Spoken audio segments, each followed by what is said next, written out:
बेटी का पहला हक जो हम खा जाते हैं वो उसके पैदा होने की खुशी है। और यहीं से शुरुआत होती है ज़िंदगी में दुख की, कमी की और एक बहुत डीप सेंस ऑफ लोनलीनेस की।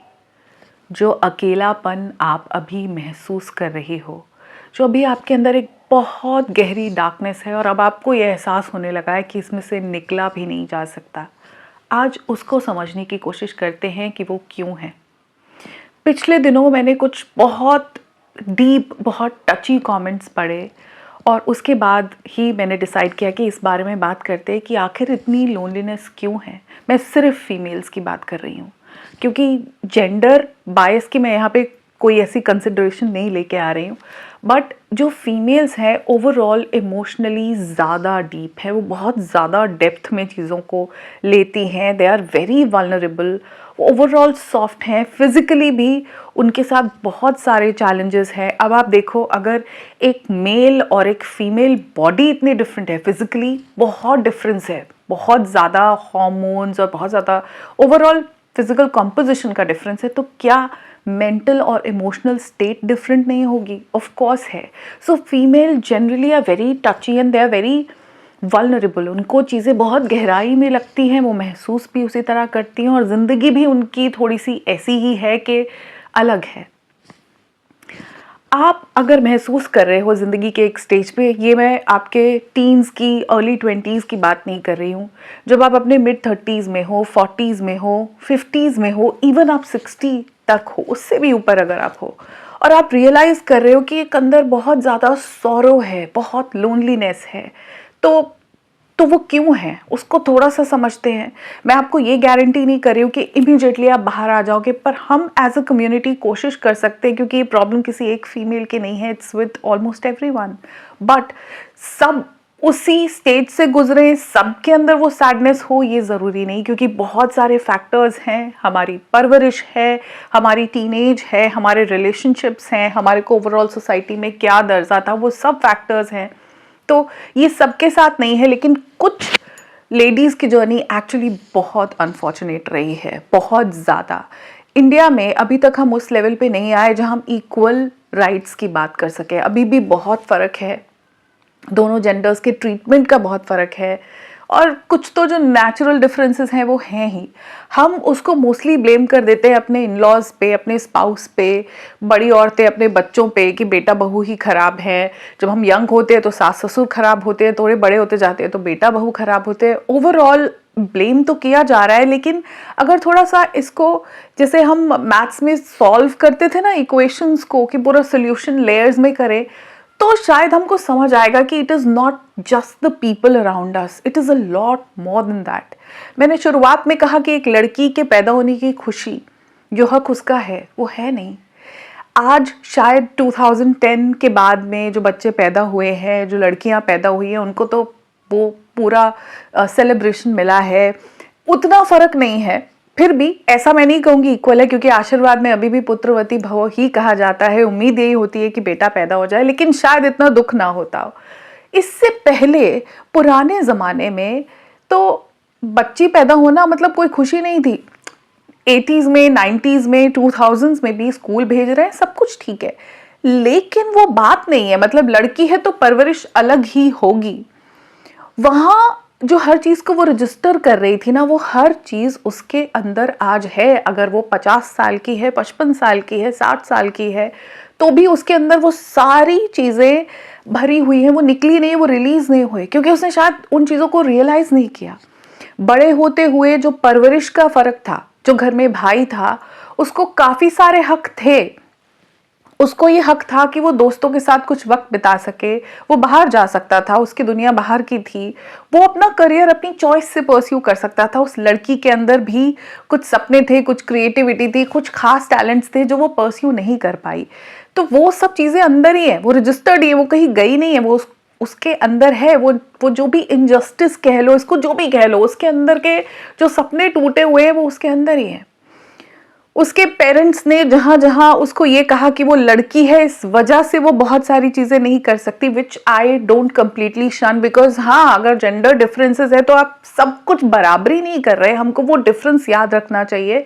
नेचर ने कुछ डिफरेंसेस दिए हैं, बट कुछ चीज़ें जो बहुत सिंपल सी हैं, like having a career, like having right to the property, parental कुछ जो चीज़ें हैं वो सब चीज़ें उसको डिनाई कर दी गई, तो वो उसके अंदर ही है। उसका पूरा जो हार्मोनल साइकिल है, जब प्यूबर्टी अटेन की, पीरियड्स हुए, इतनी सिंपल चीज़ नहीं है। एक आदमी शायद इस बात को समझ भी नहीं सकता कि वो जो फिजिकल चेंजेस आते हैं उससे एक लड़की, एक बच्ची कैसे डील करती है। वो बच्ची होती है 12-13 साल की, उसके बाद चाइल्ड बर्थ के चेंजेस, वो चेंज होते ही चले जाते हैं, फिर मेनोपॉज होता है। आप उस पूरे साइकिल में खुद को हर बार कुछ कुछ कुछ खत्म होता हुआ देखते हो। आपको ऐसे लगता है कि अब आप उतने वैल्यूएबल नहीं हो। चाइल्ड बर्थ को हम प्रेजेंट ऐसे ही करते कि बड़ी खुशी की चीज़ है, वाह, एक औरत के लिए सबसे बड़ा सबसे बड़ा। ये किसने किसने बोला है? और एक औरत से पूछ के देखो, जब वो अपने पेट पर स्ट्रेच मार्क्स देखती है, जब वो ब्रेस्ट फीड कराते हुए अपनी बॉडी को चेंज होते हुए देखती है, जब वो फिजिकली उसको वहीं होना होता है, वो बच्चा प्राइमरीली उसी की जिम्मेदारी है। जब उसके कपड़ों में से वॉमिट की स्मेल आती है, जब वो रात भर जाग रही होती है, जब उसको नींद नहीं आ रही होती, जिसको अब हम पोस्टमार्टम कह देते हैं, तब उस औरत से पूछो कि क्या ये वाकई जिंदगी की सबसे बड़ी खुशी है। वो रोल निभाती चली जा रही है, एक अच्छी बेटी का, एक अच्छी बहन का, एक अच्छी बीवी का, एक अच्छी बहू का, फाइनली एक अच्छी माँ का, और उसके बाद जो उसको सास का रोल निभाना है, वहां तक उसके अंदर वो इतनी सारी चीजें घर कर गई हैं कि बहुत डीप सॉरो, बहुत डीप लोनलीनेस है। मैं ये समझ पा रही हूँ, बहुत सारे कमेंट्स से मैं ये समझ पा रही हूँ कि अंदर इतनी डार्कनेस है। हम मोटिवेशन की बातें करते हैं, मैं आपको कह देती हूँ कि ऐसे सुबह उठो, ऐसे अपनी चीजें करो, अपने सपने पूरे करो, लाइफ में गोल्स, बट मैं ये समझ पा रही हूँ कि वो लोनलीनेस इतनी ज्यादा गहरी है कि यूं एकदम से आप मोटिवेट कर नहीं पाओगे खुद को। वो बहुत सारी चीजों का ढेर है अपने अंदर, वो गुच्छे हैं, वो गांठें हैं, वो कैसे खुलेंगी? इतना आसान नहीं है, बोलना बहुत आसान है, लेकिन एक औरत के अंदर का जो दुख है ना, जो दर्द है, जो दर्द बाहर दिखता है उसकी मैं बात नहीं करी, जो एक दर्द वो किसी से कह भी नहीं पाई, इतनी सारी अंदर चीजों की रियलाइजेशन है। अगर वो ये बोलती है तो वो बुरी है, नहीं बोलती, खामोश है तो दुखी है, दुखी आत्मा है, ऐसे है। इस बात को मैं यहाँ पे करना इसलिए ज़रूरी समझ रही थी कि क्योंकि ऐसी बात कोई करता नहीं। मुझे नहीं पता ये वीडियो बहुत ज़्यादा लोग देखने वाले हैं कि नहीं, बट अगर कुछ ऐसी लेडीज़ तक ये पहुंच जाता है जो वो दर्द एक्चुअली महसूस कर रही है, जिनको पता है कि बिस्तर का एक कोना छोड़ना कितना उनके लिए मुश्किल है, उनको कोई चीज़ अच्छी नहीं लगती है, कोई रिश्ता समझ में नहीं आ रहा है, सिर्फ खालीपन है, ज़िंदगी बस डार्कनेस लग रही है, उसकी वजह ये है कि वो सिर्फ आपके इन-लॉज और आपके हस्बैंड नहीं है, उसकी वजह ये है कि कभी एक फुलफिल्ड जिंदगी आपने जी ही नहीं, आपकी क्रिएटिविटी को वो राह नहीं मिली जो मिलनी चाहिए थी, आप जिंदगी में वहां नहीं हो जहां पहुंचना चाहते थे, आपने अपनी फिजिकल बॉडी को बहुत ज्यादा चेंज होते हुए देखा जो आपको बहुत खुशी नहीं दे रहा, आपने एक ऐसा रिलेशनशिप एक्सपीरियंस नहीं किया जो आप चाहते थे। रिलेशनशिप एक पार्टनर के साथ एक इक्वल रिश्ता तो कभी नहीं हुआ। माँ बाप हमेशा सुपीरियर थे, दबाते थे, कंट्रोल करते थे, डोमिनेट करते थे। घर में बड़ा भाई, छोटा भी भाई है तो भी आपको डोमिनेट वो ही करेगा, क्योंकि छोटा भाई ज्यादा समझदार है बड़ी बहन से ऑब्वियसली। उसके बाद शादी के बाद तो पार्टनर के साथ इक्वल नहीं होता, हर चीज में फुलफिलमेंट कहाँ है? फिजिकल रिलेशनशिप हस्बैंड डोमिनेट करता है। अगर हस्बैंड की इच्छा है तो आपको सिर्फ उसे पूरा करना है, और अगर हस्बैंड की इच्छा नहीं है तो आप लाख इच्छा करो, आपके बीच में इंटीमेसी नहीं होगी। वो अनफुलफिलमेंट बहुत डीप है, क्योंकि एक औरत अपनी जरूरतों को, अपनी डिजायर्स को, अपनी विशेस को, अपनी इच्छाओं को खुल के नहीं बता पाई, और ये रियलाइजेशन उम्र के साथ साथ ही हिट करता है। देखो, कुछ लोग बहुत शैलो होते हैं, वो इतने गहराई में नहीं सोचते, लेडीज में भी मैं कह रही हूँ, वो मकसद बना लेती हैं कि ठीक है हमको यही करना है, बच्चों को ही बड़ा करना है, हस्बैंड की ही सेवा करनी है, हमको ये मेरी जिंदगी का मकसद है। लेकिन कुछ लोग जिनके पास एक होप थी, जिनको ऐसा लगता था वो बहुत कुछ कर सकती हैं, जिनको ऐसा लगता था कि वो क्रिएटिव हैं, उनकी जिंदगी डिजर्व करती है किसी एक रास्ते पे जाना, और वो नहीं कर पाई, उनके अंदर बहुत सारे अरमानों की लाशें पड़ी हैं जो ना अंदर से निकल रही हैं, वो अंदर ही अंदर सड़ रही हैं और उसी वजह से बहुत दुख है, बहुत तकलीफ है।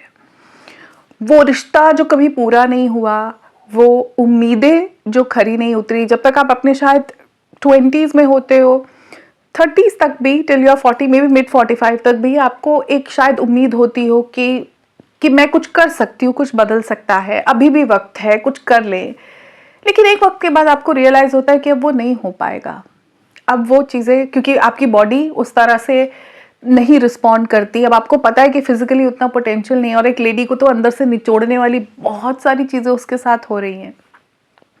वो जब उम्मीद टूटती हुई दिखती है ना, और ऐसा लगता है अब जिंदगी में बदलाव नहीं होगा। फॉर एग्जाम्पल, एक रिश्ता जो कभी बना नहीं, जिसका सपना बुना गया था अपने टीन्स में, अर्ली टीन्स में, जब आप प्यूबर्टी अटेन करते हो तो you start longing for someone special. अगर आप पिक्चरें देखते हो, नॉवेल्स पढ़ते हो, लव स्टोरीज उस वक्त बड़ी अट्रैक्ट करती है, तो ऐसा लगता है ना कि एक स्पेशल रिश्ता मेरी ज़िंदगी में भी होगा, ऐसा प्यार वाला, मोहब्बत वाला। उस वक्त उम्मीद होती है, होप होती है, फिर वो रिश्ता कभी नहीं आता, क्योंकि लड़कियों को रिस्ट्रिक्शंस बहुत हैं। मैं जिस ज़माने की बात कर रही हूँ, आज चीज़ें ओपन हैं। उस ज़माने में तो इतना अलाउड नहीं था कि लड़कियां बाहर जाएं खुलेआम, they can not have an affair. वो अपने मन में ही चीज़ें रखती थी, कोई पसंद भी है तो कभी नहीं कह पाई। फिर सीधा शादी हो जाती, और शादी में वो पार्टनर कभी मिलता नहीं, बिकॉज यहाँ तो एक इंसान है जिसके मम्मी पापा की हमको सेवा करनी है और जिसका दिल जीतना है, और वो कई साल निकल जाते हैं, ना कोई दिल जीत पाता है, ना रिश्ते में कोई कोई कुर्बत, कोई ऐसा नहीं होता कि बड़ा अच्छा रिलेशनशिप है। अगेन, मैं सबकी बात नहीं कर रही, जो लेडीज़ वो डार्कनेस महसूस कर रही हैं, मैं कहीं ना कहीं आपके लेयर्स में रीजंस ढूंढ रही हूँ। तो उस वक्त के बाद वो उम्मीद भी ख़त्म हो जाती है कि अब तो कोई रिश्ता भी नहीं होगा, अब कोई नहीं आने वाला मेरी ज़िंदगी में जहाँ मैं खुश महसूस करूँगी, कंप्लीट फील करूँगी। वो जो इनकम्प्लीट वाली फीलिंग है, वो जो अधूरापन है जो कभी पूरा नहीं हुआ, वो जो होप अब नहीं है आपके पास, वो जो चेंजेस आपने देखे, वो जो समाज में एक्सेप्टेंस आपको नहीं मिली, पैदा होने पे जो खुशी नहीं मिली, वो तो उस बच्ची को क्या पता जब वो पैदा हुई, ऑफ कोर्स वो यादें नहीं है, लेकिन उसके बाद उसके अचीवमेंट्स पे किसी को कोई बहुत बड़ी खुशी नहीं हुई। शादी करके वो जिस घर में गई, किसी ने खुशी नहीं दिखाई, आ गई है, ऐसा लगता है कि हमें घर वालों को अलग करने के लिए आई है। उसने कभी भी वेलकम्ड, एक्सेप्टेड, इक्वल फील नहीं किया। वो अपने आप को हमेशा कम महसूस करते करते ज़िंदगी आपको एक ऐसे मोड़ पे लाके खड़ा कर देती है जहाँ कुछ अच्छा नहीं दिखता, जहाँ अपने आप को उठा के चीज़ें करना भी बहुत मुश्किल है। ऊपर के लेयर में रिश्ते खराब है, लोग खराब है, कई बार बहुत अनफॉर्चुनेट चीज़ें होती हैं, एक इसको बोलते हैं जेनेटिक लक। वो नहीं रहा, अपने माँ बाप ने भी इंपॉर्टेंस नहीं दी, आगे भी किसी ने नहीं दी, कल को बच्चे भी नहीं देंगे। जिन लोगों की ऐसी ही जर्नी रही है, नहीं होगा। मैं यहाँ पे कोई ऐसी डिप्रेसिव बातें नहीं कर रही हूँ, मैं सिर्फ कोशिश कर रही हूँ कि मैं आपको आईना दिखा पाऊँ कि अंदर अंदर हो क्या रहा है।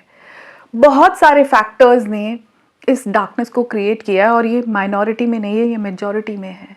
बहुत सारी लेडीज़, मैं अभी भी मैं मिलती हूँ, आंखों में, मैं बात करने से पहले आंखों में देख के बता देती हूँ कि बहुत खालीपन है, बहुत लोनलीनेस है, बहुत अंदर ही अंदर घुट रही हैं, और अब इसमें से निकलने के लिए बहुत ज़्यादा एफर्ट लगेगा, और इतनी आसानी से निकला भी नहीं जाएगा। लेकिन ऐसे धीरे धीरे अगर हम सोचें कि हाँ मेरे फिजिकल चेंजेस, हाँ मेरी टूटती हुई उम्मीद, हाँ वो एक प्यार भरा रिश्ता ना होना, हाँ ज़िंदगी में रिस्पेक्ट ना मिलना की वजह से आज मैं यहाँ पे हूँ, क्या ये सब मैं खुद को दे सकती हूँ?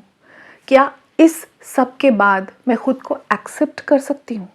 मैं जो हूँ, मैं जैसी हूँ, मेरा ढलता हुआ शरीर, मेरे पास एक भी रिश्ता नहीं है जिस पे मैं कन्फाइड कर सकूं। बच्चे भी आपको दिख रहे हैं अपनी ज़िंदगी, अपनी गृहस्थी अलग बनाते हुए, स्पाउस के साथ कभी बॉन्डिंग ही नहीं हुई, पेरेंट्स ने भी यूज़ ही किया है। इस सब के साथ मेरा दर्द कोई और नहीं समझेगा, कोई नहीं समझ रहा यहाँ पे। क्या मैं एक्सेप्ट कर सकती हूँ उस दर्द के साथ? मुझे तो मालूम है क्या क्या हुआ था। क्या कुछ देर अपने साथ बैठ के इसको रियलाइज करने से कुछ सांसें आएंगी जो अटकी हुई हैं, वो डीप ब्रेथ्स हम ले पाएंगे? शायद जिंदगी में कोई डायरेक्शन दिखने लगे, शायद ऐसा लगे कि हाँ आज अपने आप को इकट्ठा करके मैं उठ के सूरज की कुछ किरणें देख पाऊँ, क्योंकि वो डार्कनेस बहुत ज़्यादा है।